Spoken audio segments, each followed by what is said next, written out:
Yes,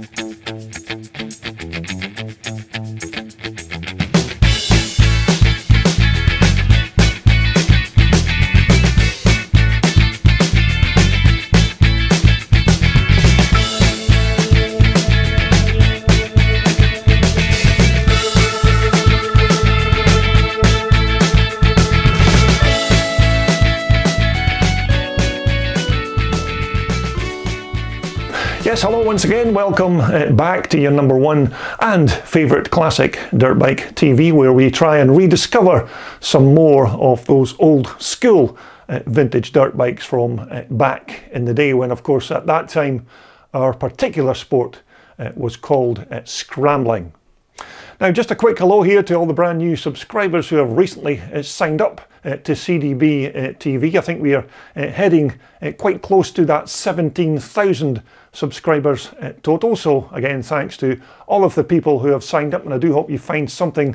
interesting within my video postings with regards looking at these old school vintage race bikes.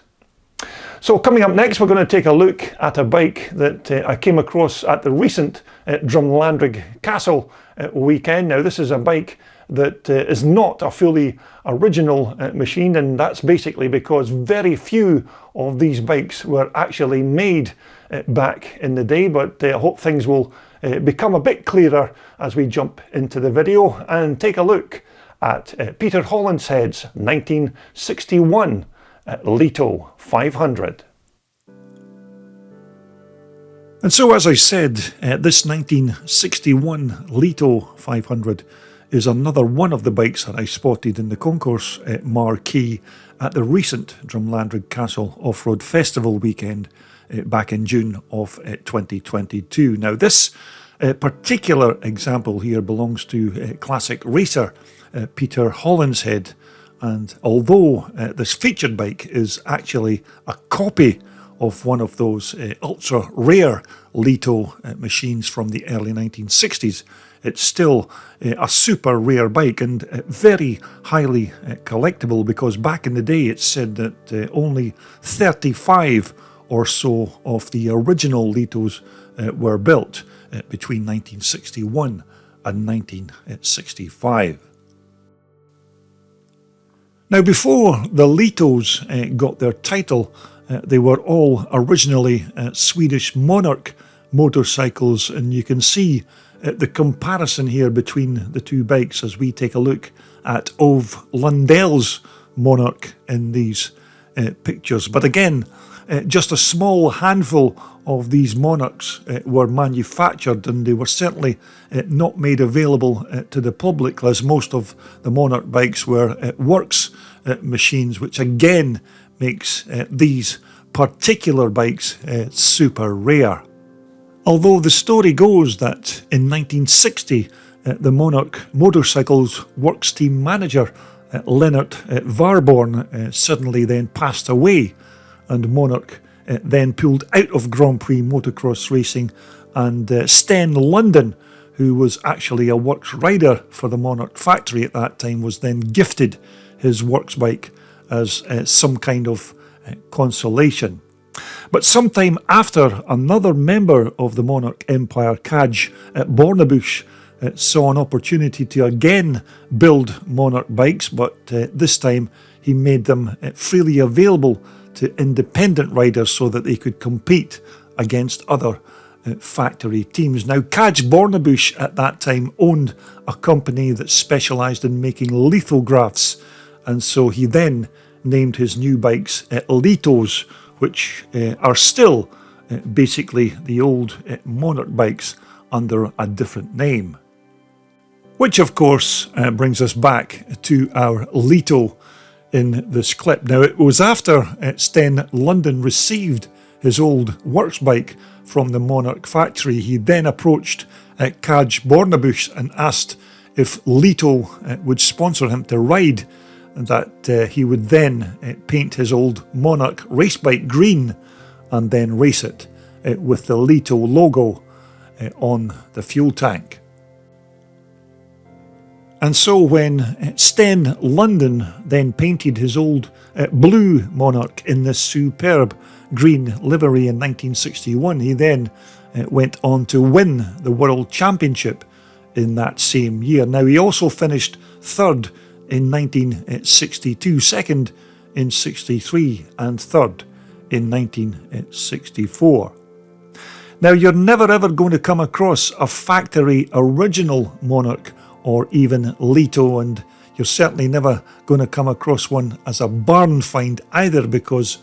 so few of these bikes were actually made, and as far as I'm aware, all examples of the original machines have all been accounted for and documented, and most of them are all tucked away safely in private bike collections. And because so few were actually manufactured, that now makes them into some of the rarest dirt bikes on the planet. But as I said, our Peter Hollinshead example here isn't one of the original Litos, but it's still an almost carbon copy of Sten London's factory Lito from the 1960s. So you're probably saying to yourself, well, if this isn't an original Lito, then who built this bike? And of course, I'd like to answer that particular question, but I don't have that information, unfortunately, although it has been said that in the early 1990s there was a group of Swedish enthusiasts who built several replicas of these Litos, so this could quite easily be one of these replica bikes. But unless I'm given all of the facts with regards to that statement, I can't really verify it. So anyhow, as we take a look at the bike's power plant, which was a big single cylinder Albin 4-stroke engine, which as you can see was an absolute monster of a motor, but this engine was quite typical of the kind of monster 4-stroke singles that riders were racing way back in the late 50s and early 60s, and almost all of these big 500 Albin motors used those big Amal monoblock carburetors to fuel them, and I'm pretty sure these motors also had dry clutches fitted onto them as well. And once again, the alloy airbox and the motor's oil tank, which sits just beneath it there, were all shaped to fit the bike's chassis, and of course secured to the frame by a simple leather strap. Now, none of your fancy high-tech things like nuts and bolts to hold things together on these bikes. This was the swinging 1960s, where it was real men that took to the track on these big single-cylinder race bikes. And the sparks for that 500 Albin motor were supplied by that gold-coloured magneto that you can see there just at the rear of the bike's cylinder. But it was quite an intimidating piece of iron, this big Albin power plant, and I'm not really sure what kind of grunt it actually put out at the back wheel, but I'll wager that it wouldn't be short of horsepower when this engine got lit up. And once again, I'm certainly no expert on these Lito 500s, but I'm pretty sure it was a 4-speed, possibly AMC gearbox that was fitted to these machines back in the day. And I'm sure that some of the earlier Monarchs also had BSA gearboxes at one time. And so as we move on to the bike's front end, it probably would have been either Italian Seriani forks or even Norton road holders that would have been bolted on to the front of this bike. And actually another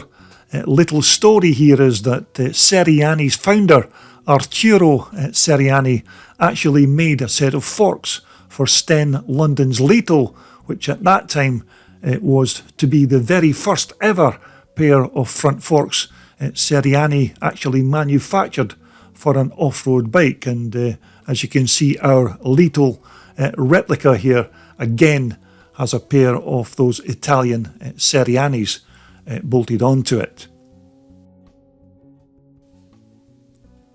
Once more, the front brakes on our Lito were manufactured by Pranafa, and these old school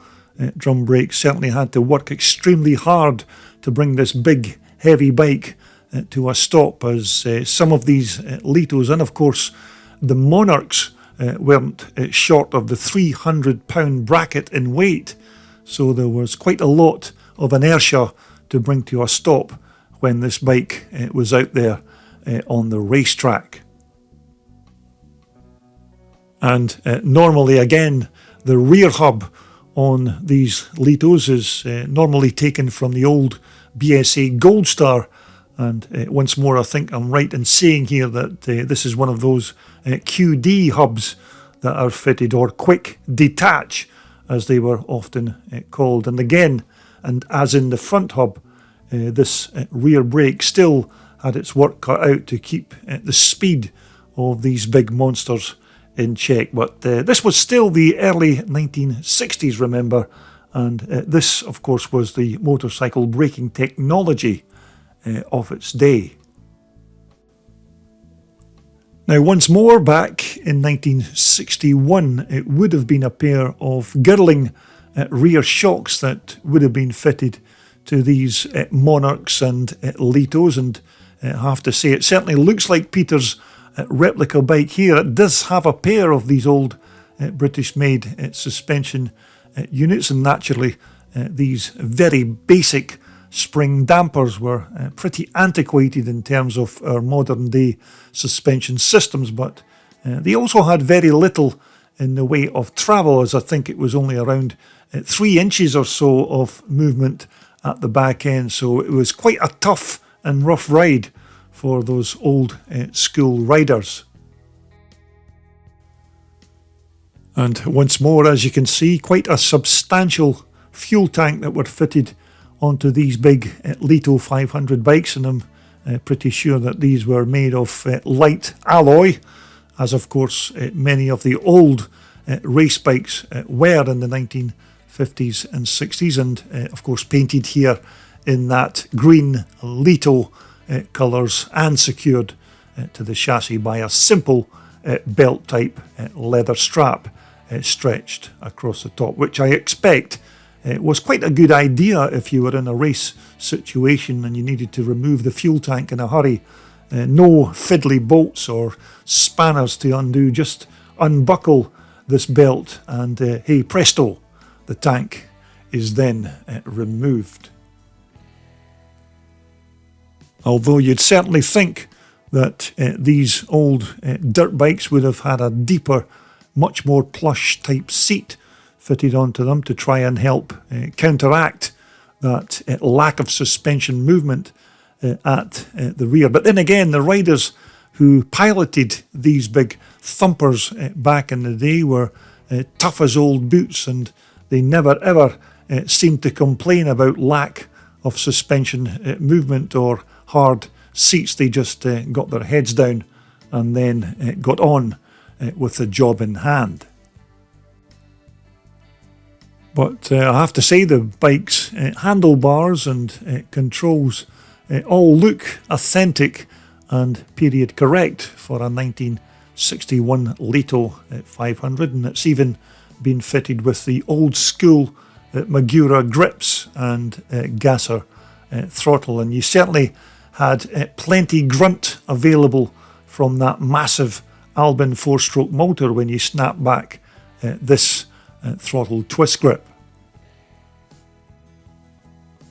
Now naturally, in the early 1960s, almost every off-road motorcycle at that time would have been fitted with either steel or alloy mudguards, as this was still the age of iron and steel, of course, and the dreaded plastic material that we are so dependent on today was not even on the radar at that time. But for me personally, you just can't beat an old classic dirt bike with plenty steel or alloy mudguards and of course traditional steel wheels. Now, nevertheless, even if this Lito 500 here is still a replica of the famous Monarch bike that Sten London had renamed and then repainted, it's still a fantastic looking bike. And as I said, you're never going to come across an original Monarch 500 because only 5 of those Monarchs were ever made, and they were all factory bikes for the works riders of their day. And when Kaj Bornebusch decided to put these Lito machines into production, they only made just 35 bikes between 1961 and 1965, which again is why you're very unlikely to come across an original stock Lito, because so few of them were actually built. Although, having said that, original Lito 500s are still said to be the most sought after dirt bikes on the planet because of their limited production run. And if you are one of those select few owners who have a stock original Lito tucked away neatly in your bike collection, then without doubt you can forget about having any kind of pension plan for your retirement, because you have something in your possession that's much more valuable and indeed better to look at as the years roll on. And even although Peter's bike here is an almost carbon copy of that original design, it's still very valuable and highly collectible among the vintage and classic dirt bike community. And whether original or not, you have to admit this is still a fantastic looking piece of vintage iron. Well, there you have it. I do hope you enjoyed that walk around Peter Hollinshead's quite nice looking 1961 Lito 500 replica. Of course, not an original bike because, as I said, very few of these bikes were actually made. But that particular bike there of Peter's is still very rare and, of course, highly collectible. So coming up next here on CDB TV, we're going to take a look at a bike that I came across during my travels in Northern Ireland this year, and in my next video posting we'll be taking a look at this 406 Can-Am, which belongs to Irishman Matt Halpin. So when we return we'll take a look at Matt's quite nice Can-Am. So until the next time, of course, everybody out there, be safe and well while you're out there having fun riding those old vintage dirt bikes, because I want to see you back here again very soon so that we can talk about more of this vintage iron right here on your #1 and favourite classic dirt bike TV channel.